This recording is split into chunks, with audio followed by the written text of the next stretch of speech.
Bonjour et bienvenue sur Galaxy IA. Aujourd'hui, j'ai l'immense plaisir de recevoir, alors c'est un peu spécial, je reçois Nathanaël Ackerman chez lui. Voilà. Hein, bonjour Nathanaël. Bonjour, Émilie. Alors, donc comme je le disais, on est chez toi. Alors sachez que j'ai été reçue comme une reine puisque j'ai un excellent cocktail d'eau plate avec une rondelle de citron dans un grand verre. C'est un régal. Avec vous voyez que je vous emmène un peu, voilà, en voyage à Uccle où c'est plein de verdure, etc. Donc voilà, on est dans un très très chouette environnement.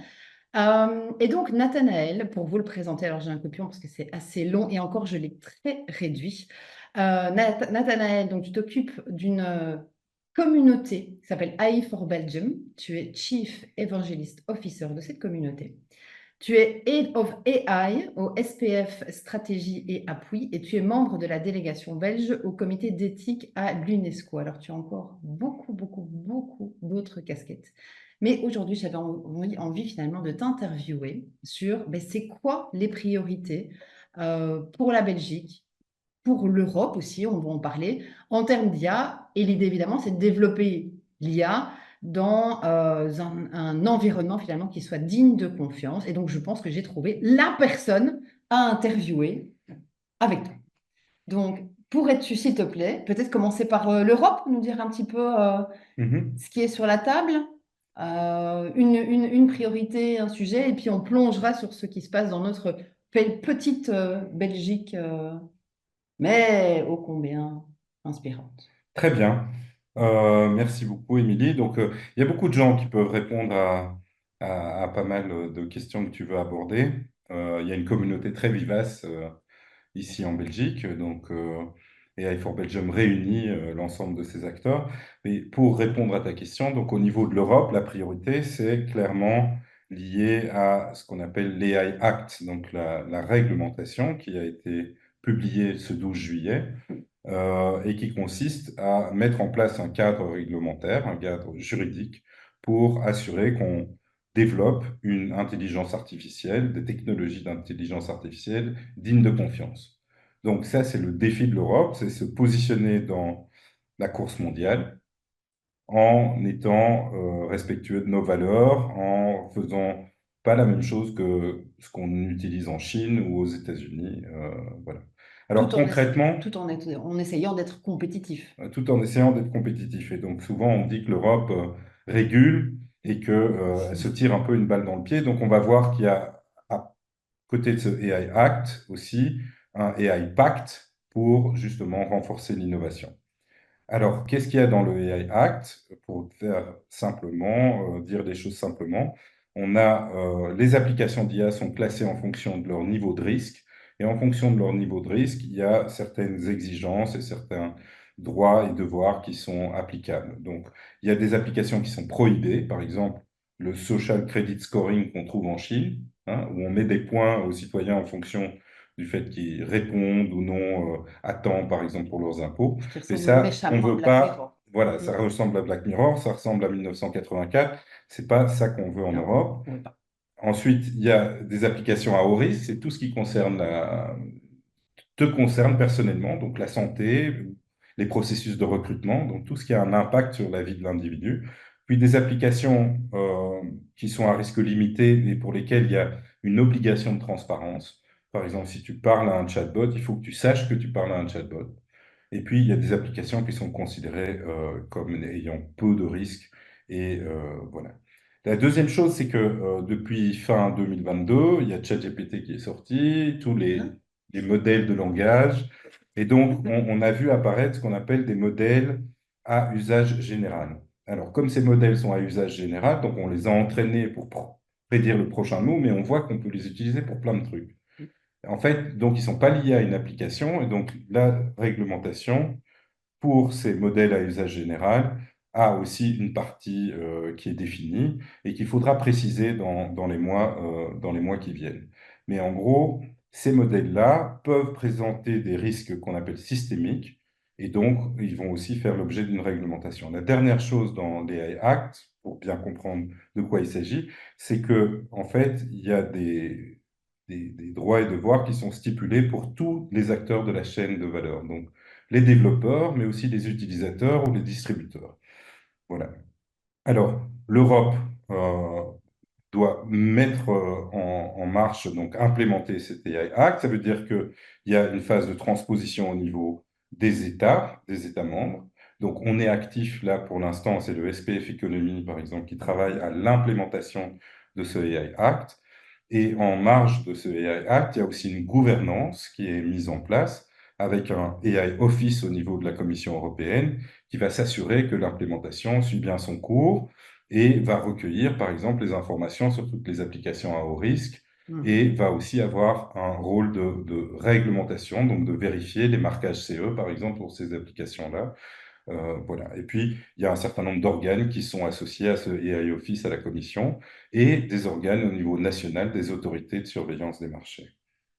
Bon, comme je l'ai dit, il n'y a pas que la réglementation, il y a aussi l'innovation, c'est Mhm. vraiment très très important. Et donc l'Europe a mis en place un AI Pact, c'est 4 milliards quand même, hein, c'est pas Ouais. rien. Et donc ça concerne tout ce qui est la capacité de calcul.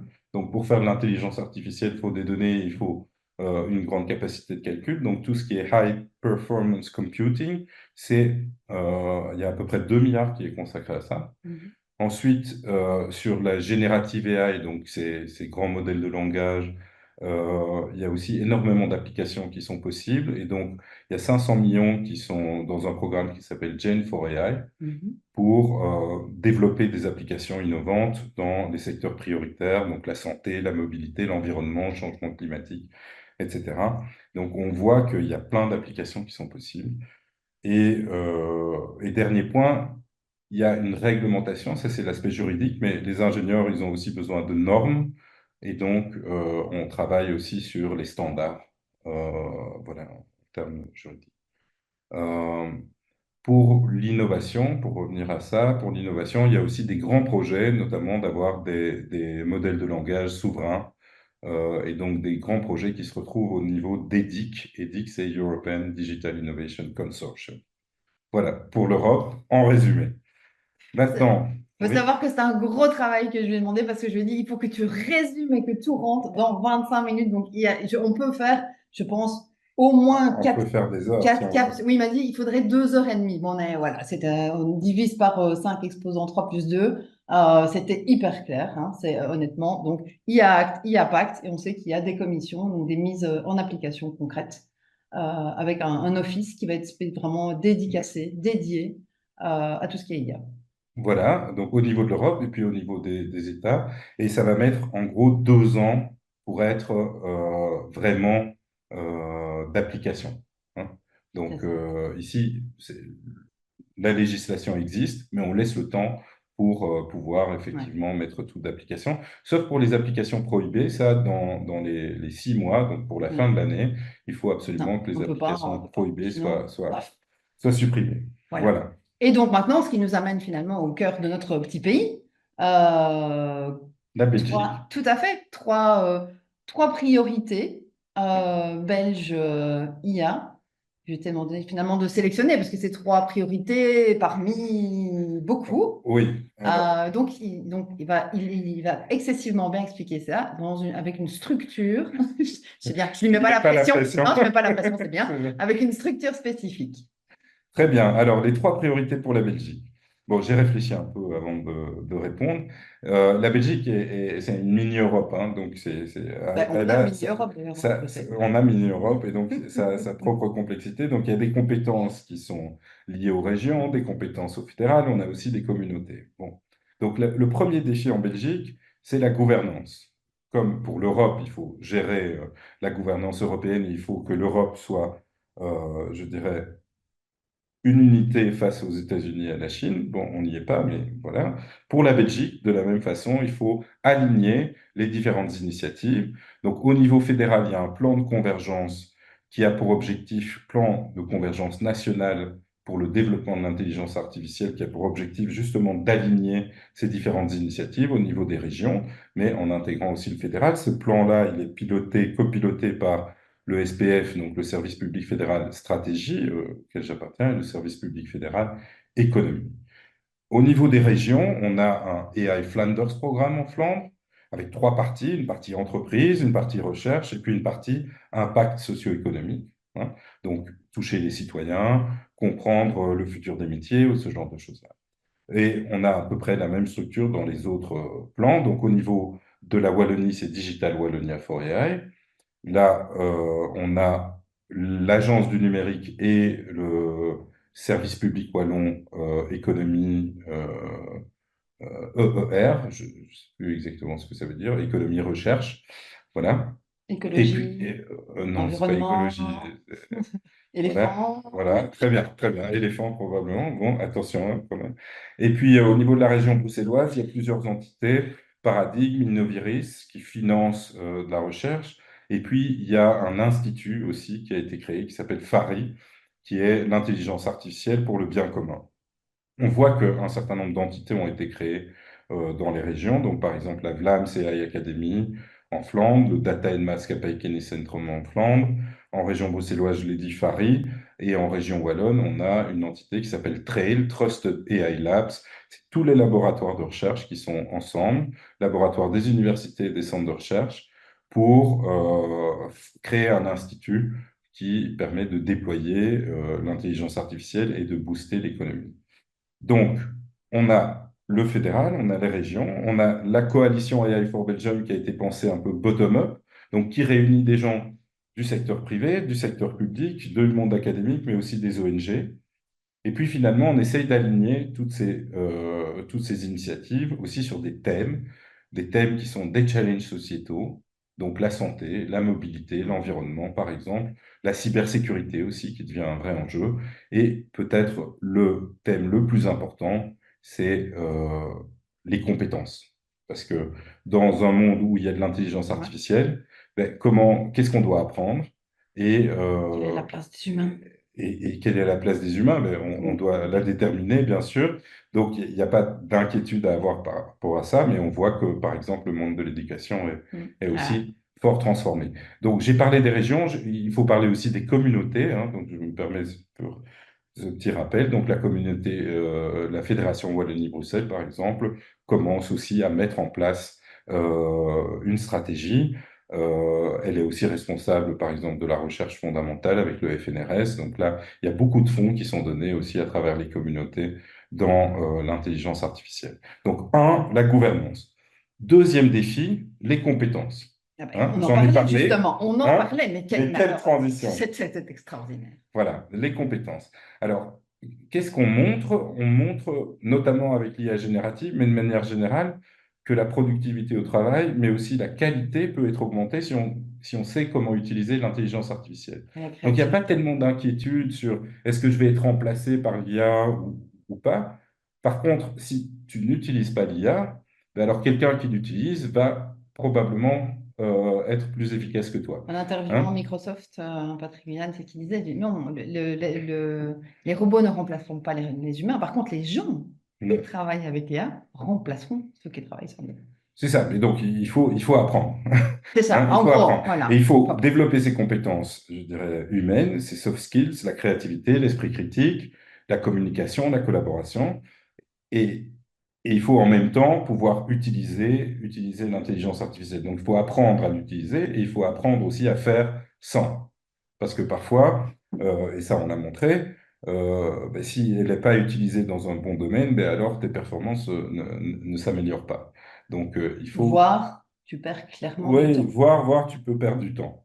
Hein, donc, il faut savoir quand l'utiliser, quand ne pas l'utiliser, et puis renforcer aussi nos compétences. Alors, pourquoi ces questions de compétences sont importantes? Ben, c'est à la fois des compétences techniques et à la fois des compétences soft. On voit qu'il y a différents programmes qui existaient, hein. Par exemple, à la KU Leuven, il y a un master 2, donc un master après le master en intelligence artificielle qui est un des plus réputés Mm. en Europe. Hein. La KU Leuven, d'ailleurs, se place quatrième université européenne. Et Euh, l'échec formation continue en sort deux en novembre, mais généralement. j'imagine, Tout à j'imagine. fait. Mais donc, il y a historiquement des Ouais. cours qui existent en intelligence artificielle.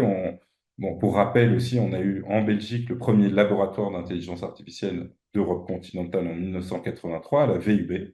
Hein. Donc, il y a des cours qui sont donnés. Les universités et les hautes écoles mettent en place de nouveaux cours, notamment, par exemple, à travers la BLAM CI Academy. Il y a des nouveaux cours qui sont donnés, ou à Fari, dont j'ai parlé, de nouveaux cours. Et puis, il y a tellement de besoins qu'on a aussi, je dirais, des écoles qui ne sont pas liées à l'enseignement traditionnel, officiel. Ce sont des écoles comme Bicode, comme Coder Dojo, comme E19, comme Girl League, par exemple, qui, Comme Galaxia. comme Galaxia, qui proposent des formations. Et donc, il faut absolument soutenir ces initiatives-là parce que il y a différents. En fait, tout le monde doit être formé. Un maximum de gens doivent être Mhm. formés. D'ailleurs, dans ce qu'on considère comme étant les compétences minimales de base au niveau digital, on a eu un cadre européen qui s'appelait DICOMP, je ne sais pas comment on prononce, DIGCOMP. Maintenant, il y a une deuxième version qui est sortie et cette deuxième version intègre l'intelligence artificielle. Et l'esprit critique, non? Ça va pas de Et, pair? oui, mais là, Il faudrait quand même faire la part belle. c'est essayer d'évaluer les compétences minimales qu'il faut pour Ouais. chaque citoyen. L'esprit critique, c'est une L'esprit compétence critique, minimale. c'est absolument essentiel. C'est C'est absolument. absolument essentiel. Mais voilà, c'est pas dans ce cadre-là qu'il se trouve. Alors, voilà, donc voilà, j'ai donné quelques éléments, les compétences, je regarde un peu. On a Black Belt aussi qui vient de sortir des formations. On était à 54% en 2023 et on est passé à 58%. Donc entre 2022 et 2023, on est passé de 54 à 58% des Belges qui ont les compétences minimales de base. Donc il y a quand même eu pas mal d'initiatives qui vont dans le sens de former des larges quantités de citoyens. Et on retrouve aussi sur les compétences, donc une des caractéristiques de l'IA, c'est que les compétences, elles se retrouvent dans les centres de recherche, dans les labos, mais aussi dans les startups et les scale-up. Ce qui me permet d'aborder le troisième point. Je trouve, mais t'es le roi des transitions, quoi. Dorénavant, je t'appelle pour une transition. Voilà. Donc, c'est quoi? Ben, c'est justement le développement économique et soutenu par un écosystème qui soit vibrant. Voilà. Et le développement économique, ben, ça passe par les startups et scale-up. Donc, à l'heure actuelle, on a des objectifs européens qui sont 75% d'adoption des technologies Big Data, Cloud et IA à 2030. La Belgique est au-dessus de la moyenne européenne, mais on est à peu près à 10%.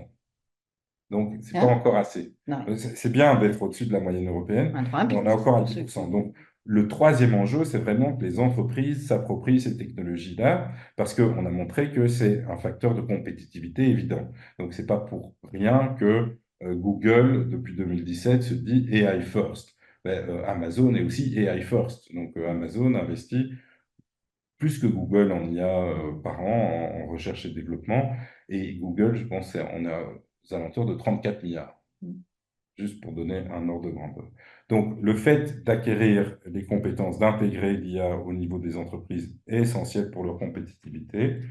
Et voilà. Alors, on a un écosystème qui est assez fort, puisqu'on a identifié, alors ça, il faut l'updater, mais on a sur le site web un landscape Qui est des entreprises. vachement bien fait. Voilà, c'est Parce que gentil. ça, non, vraiment, ça mérite de savoir, bah, si vous cherchez vraiment des informations, des entreprises qui sont actives, et c'est super bien fait sur le site. Enfin, alors, c'est pas design plus, mais toutes les infos y sont, et ça, et le travail de recensement a été fait. Donc, au nom de la Oui. Belgique, merci. Je te remercie, Émilie. Mais donc, ça doit être updaté. Donc, on a engagé au niveau de l'équipe Adrien Pouls qui va s'occuper justement de l'observatoire de l'IA et donc remettre à jour. Donc, si vous avez lancé votre boîte depuis 2022, ben, signalez-le et on le rajoute à cette cartographie. Euh, il faut dire que donc, les entreprises sont essentielles, mais les entreprises fonctionnent dans un écosystème dans lequel, ben, je l'ai dit, un facteur clé de réussite pour la Silicon Valley, pour Israël, même pour Paris ou pour Bruxelles, ben, c'est qu'on mette ensemble, qu'on décloisonne le secteur académique, le secteur privé, le secteur public et les citoyens et les ONG. Hein. Et donc, arriver à mettre tout ça ensemble, c'est important. Il y a quelques caractéristiques de l'écosystème d'innovation lié à l'IA, c'est que le transfert de technologie est extrêmement court. Donc, entre un résultat qu'on obtient dans un labo et le fait que ce soit déployé, et commercialisé. Pour un médicament, ça peut prendre des dizaines d'années, Mm, hein, ça peut prendre 10 ans. Ben, pour l'IA, on voit qu'il y a des choses qui se passent en 3 mois, 4 mois, et puis mm, mm. c'est sur le marché ou 6 mois. Donc c'est extrêmement rapide. Donc il faut renforcer aussi cette capacité de transfert Mais il technologique. suffit de regarder le nombre d'outils Euh, qui sortent et qui disparaissent et tous les mois. finalement, pour que tout ça, pardon, oui, Non, non, non, vas-y, je voilà. vois bien que tu étais Finalement, lancé, continue. finalement, dans un truc capital, et c'est bon, last but not least sur ce thème-là, ce sont les attractivités d'investissement étranger et de talent. Donc, un, il faut retenir nos talents parce qu'il y a beaucoup de gens qui partent, mais au-delà de retenir les talents, il faut attirer un maximum de talents. Donc, mettre en place des choses pour que les gens viennent en Belgique Mm. pour travailler au sein des startups et scale-up. Et au niveau des investissements, ben, je dois dire que ce mois-ci a été, ces dernières semaines ont été particulièrement positives puisque RoboVision a levé à peu près 40 millions d'euros en série B. TechWolf a levé 42 millions d'euros il y a 2, 3 semaines en série B. TextGain, qui est aussi une entreprise qui travaille en Natural Language Processing, a reçu un prix des mains de Thierry Breton, donc Large AI Challenge for Europe. B12, par exemple, en Wallonie, a fait une augmentation de capital et un rachat dans le groupe Yuma. Donc on voit les tendances mondiales s'observent aussi en Belgique et quand même des investissements massifs. Donc voilà les trois priorités. La gouvernance, comment on aligne tous les efforts, les compétences, parce que tout passe par là, et trois, l'écosystème d'entreprise, le développement économique par un écosystème euh, vibrant et bien cohérent. Voilà, si tu me poses encore une question, Non, écoute, où en est je la suis. Belgique, par Oui, exemple? ben, par exemple, où en est la Belgique au niveau Voilà, mondial? Dis-moi donc, voilà, parce qu'on a déjà eu un pins. Voilà, parce on est vachement bon au niveau économique et très beau mois pour le coup. Donc, déjà, petit voilà. step. 10% supérieur. Donc là, deuxième petit Oui, step. Est-ce qu'on a un troisième petit step? Parce que je crois qu'on oui, n'est c'est pas si sûr. mal que ça, C'est hein, sûr. Donc, on n'est pas mondial. mal. On n'est pas mal du tout, hein. On est 22e dans le classement de Tortoise, hein, qui est un classement qui reprend pas mal de critères. On a évidemment comme frontrunner la Grande-Bretagne, la Suisse, l'Allemagne, la Finlande, les Pays-Bas aussi, qui sont très très bons. Et puis la Belgique arrive dans un deuxième lot, entre la 16e et 22e classe, où il y a le Danemark, la Suède, le Luxembourg et la Belgique qui est donc à l'avant-centre, on va dire, C'est pas mal, on se dans rapproche du les but, hein, personnes finalement. qui font de l'IA. Derrière, on a l'Italie, on a la Norvège, l'Estonie, etc., etc. Euh, alors, voilà, une des choses dont on peut être fier, c'est la qualité de la recherche qui est menée en Belgique en IA.